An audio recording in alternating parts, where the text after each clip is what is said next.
Ինչպես հայտնի է, նախորդ տարի մենք որոշակի փոփոխություններ կատարեցինք եկամտային հարկի հայտարարագրման համակարգում եւ համակարգը էականորեն պարզեցվեց, ինչ առումով, որ ներդրվեց հայտարարագրերի ինքնաշխատ լրացման համակարգ։ Այս համակարգի շրջանակում ինչ է իրանից ներկայացնում, որ հայտարարատուները, ովքեր կարիք չունեն հայտարարագրում փոփոխություններ կատարել, իրենք պարտադիր չի, որ մուտք գործեն համակարգ եւ ստորագրեն հայտարարագրերը։ Այս դեպքում հայտարարագրի ներկայացման վերջնաժամկետում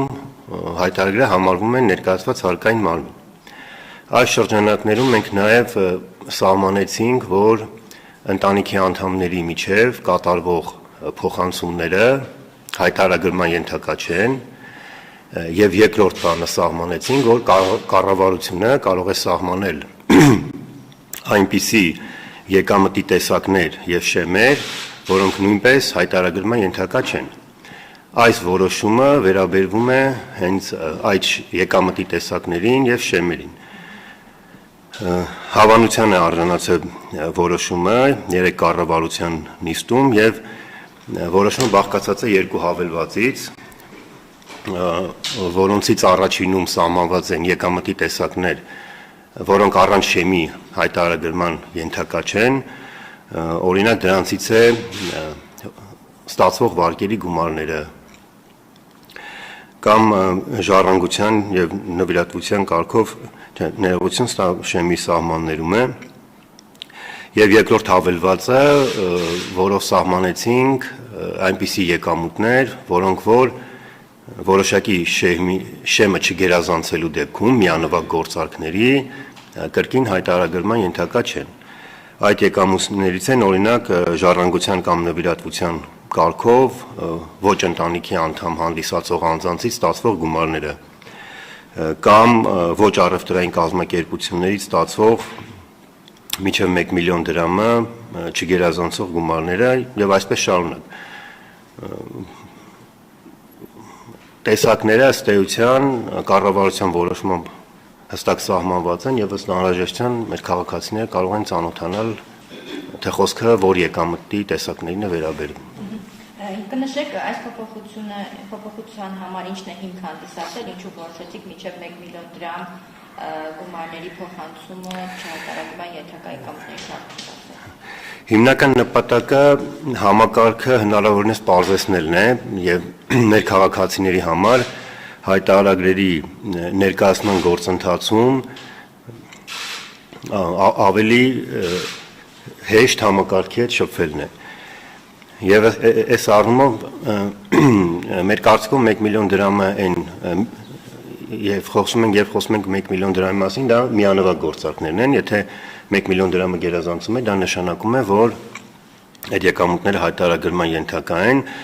այսինքն այն ավելի փոքր դեպքերը, որ հաճախ մեր պրակտիկայում տեղի են ունենում ֆիզիկական անձ գործարքներին, մենք փորձել ենք սահմանել, որ հայտարարագրման ենթակա չեն, ինչի արդյունքում մեր քաղաքացիներին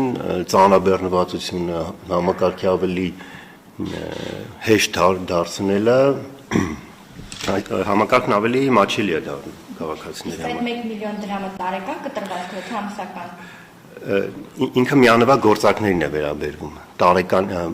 կամ ամսական երևույթ ստեղ չունենք, այսինքն եթե օրինակ մեկ օրինակ բերեմ, էլի, եթե որևէ ոչ առևտրային կազմակերպությունից անձը ստացել է 500,000 դրամ, նույնիսկ մեկ ամսվա ընթացքում 3 անգամ, դա կարող է չհայտարարել, որովհետև մեկ անգամյա գործարքի արժեքը չի գերազանցել 1 միլիոն դրամը։ Բայց եթե օրինակ ամբողջ տարվա ընթացքում մեկ անգամյա գործարքով ստացված եկամուտները գերազանցել են 1 միլիոն դրամը, դա արդեն իսկ հայտարարագրման ենթակա է։ Այսինքն կարիք չկա, այս առումով էլ էլի համակարգը պարզեցվում, որ կարիք չկա քաղաքացիներին տվյալ եկամուտների մասով հաշվառում վարել, որ արդյոք ամբողջ տարվա ընթացքում եկամուտների հանրագումարը գերազանցել է 1 միլիոն դրամը, թե ոչ։ Ուղղակի պետք է նայել յուրաքանչյուր գործարք առանձին։ Եթե տվյալ գործարքը 1 միլիոն դրամը գերազանցել է, ապա հայտարարագրման ենթակա կլինի, եթե ոչ, ոչ։ Եթե օրինակ 1 ամսվա ընթացքում ես ընտանիքի անդամ չհանդիսացող անձից 1-ից 300,000, 1-ից 500,000, 1-ից 800,000 եւ բոլորի հանրագումարը 1 միլիոնի գերազանցում է։ Ես դրանք հայտարարելու եմ։ Դրանք կարող են չհայտարարել, ոչ։ Բայց այսպիսի մի հատ կարգավորում էլ ունենք, եթե ֆիզիկական անձը ցանկանում է, ապա իր ցանկությամբ կարող է բոլորը հայտարարել։ Բայց պարտադիր չի, եթե կրկնվեմ, եթե գործարքը մեկանգամյա չի գերազանցում 1 միլիոն դրամը, ապա կարող է չհայտարարվել։ Իսկ հաշվի առնելով, որ տարվա կտրվածքով դա կարող է մեծ գումար կազմել, դուք այստեղ ռիսկեր տեսնում եք։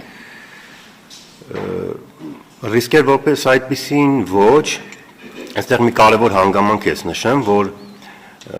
խոսքը վերաբերվում է այնպիսի եկամուտներին, որոնք որ չհարկվող եկամուտներ են։ Այսինքն եւ արդից օգտվելով մի փոքր մեր արկա համակարգը նկարագրեմ, ինչպիսին է, որ ավելի հեշտ լինի կողմնորոշվելը, ունենք երկու հիմնական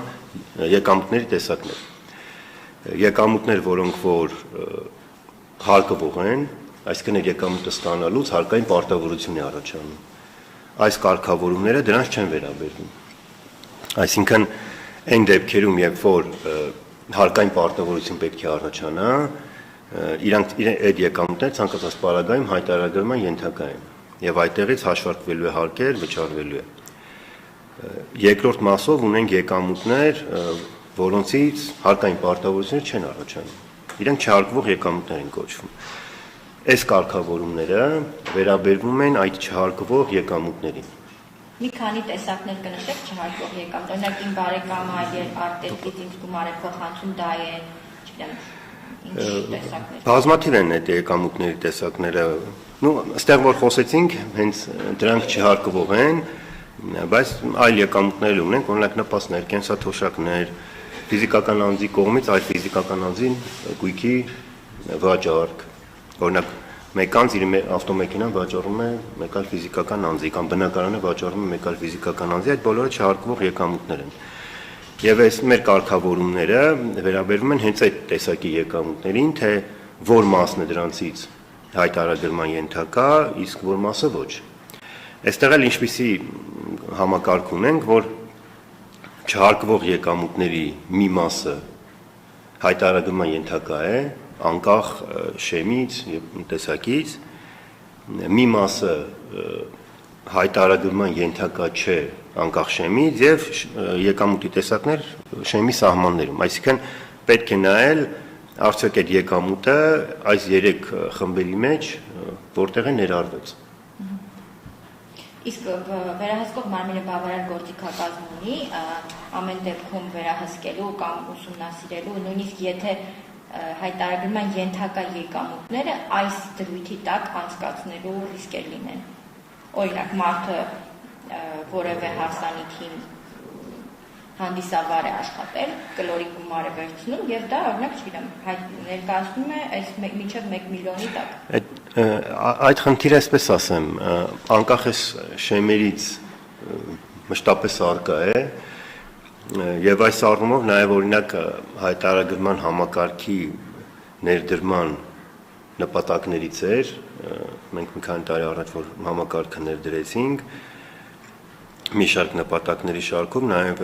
նպատակը նա էր, որ ձևավորենք հարկ վճարելու մշակույթ, պետության հետ հաղորդակցվելու մշակույթ եւ ստեղ ավելի շատ մենք պետք է ապավինենք ոնց որ մեր քաղաքացիների ինքնահայտարարման մշակույթի ձևավորմանը։ Իհարկե կան բազմաթիվ գործիքակազմեր օրենսդրությամբ սահմանված, որոնք որ հարկային մարմինը կիրառվում է, օրինակ երրորդ անձանցի ստացվող տեղեկություններ, տարբեր ուսումնասիրություններ, բայց մենք էլ ենք հասկանում, որ իհարկե գործնականում կան բազմաթիվ եկամուտներ ու կյանքի տարբեր իրավիճակներ, որ շատ դժվար է տվյալ եկամուտների վերաբերյալ տեղեկատվություն ստանալը։ Բայց կարծում ենք, որ աստիճանաբար մեր հասարակության մոտ այդ մշակույթը կձևավորվի։ Շատ լավ, լրագրողներից հարցեր ունենք, խնդրում են մեկ անգամ առցանց հարցին հնչեցնել, խնդրում են մեկ անգամ եւս հստակեցնել, այսինքն մինչև 1 միլիոն դրամը վերաբերում է մեկ գործարքին, ինչպես դա արվում էր 300,000 դրամի։ Այո։ Շատ լավ։ Այստեղ ներողություն, այստեղ փոփոխություն չունենք գործարքի առումով, այլ շեմն ենք բարձրացրել նույնիսկ 300,000 ըստ էության դարձել է 1 միլիոն դրամ։ Շատ լավ։ Ինչ կարգավորումներ են լինելու աշխատանքային միգրանտների դեպքում, նրանք կամ նրանց հարազատները պիտի հայտարարեն եկամուտը կամ փոխանցումը, թե լինելու է որևէ սահմանաչափ ու հարկվելու են այդ գումարները։ Տեսեք, այս մասով էական փոփոխություն չունենք, որովհետև երբ խոսում ենք աշխատանքային միգրանտների մասին, ըստ էության հիմնական այն դեպքը մեր կյանքում տեղի ունեցող ինչն է, որ ընտանիքի անդամներից մեկը, օրինակ ամուսինը, այլ երկրում աշխատում է եւ գումար է փոխանցում իր ընտանիքի անդամներին։ Այս մասով